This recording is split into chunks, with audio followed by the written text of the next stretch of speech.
इमाम मेहदी का ज़ुहूर आखिरत की बड़ी निशानियों में से एक है, ये तो आपको मालूम होगा। चलिए हम उनकी पहचान की कुछ निशानियां देखते हैं जो हमें हदीस में मिलती है।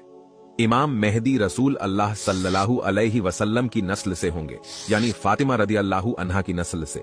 उनका नाम रसूल अल्लाह सल्लल्लाहु अलैहि वसल्लम के नाम जैसा होगा, यानी मोहम्मद बिन अब्दुल्ला। उनकी पेशानी चौड़ी होगी और उनकी नाक लंबी और खड़ी होगी। वो कोई नबी या रसूल नहीं होंगे, एक आम इंसान होंगे और अल्लाह उन्हें एक रात में हिदायत अता फरमाएगा। उनका ज़ुहूर ऐसे वक्त में होगा जब दुनिया जुल्म से भरी होगी।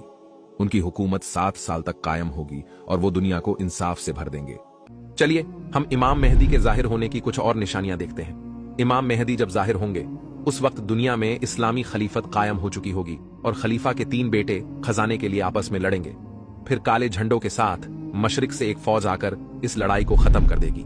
इस फौज के बारे में रसूल अल्लाह सल्लल्लाहु अलैहि वसल्लम ने फरमाया, अगर तुम्हें ये फौज दिखे तो जाकर इनकी बैत कर लो, फिर चाहे तुम्हें बर्फ पे रेंगते हुए जाना पड़े, क्योंकि ये अल्लाह के खलीफा मेहदी है। एक और हदीस में आता है, खलीफा की मौत पर इख्तिलाफ पैदा होगा और एक आदमी मदीना से मक्का आ जाएगा। मक्का के लोग उनके पास जाकर उनकी मर्जी के खिलाफ उन्हें घर से बाहर लाएंगे और हजर अस्वद और मकाम ए इब्राहिम के बीच उनकी बैत कर लेंगे। अगर आपने इमाम मेहदी का पिछला वीडियो नहीं देखा तो हमारे प्रोफाइल पे जाके जरूर देखें। अल्लाह हम सबको सही अकीदा समझने की तौफीक अता फरमाए।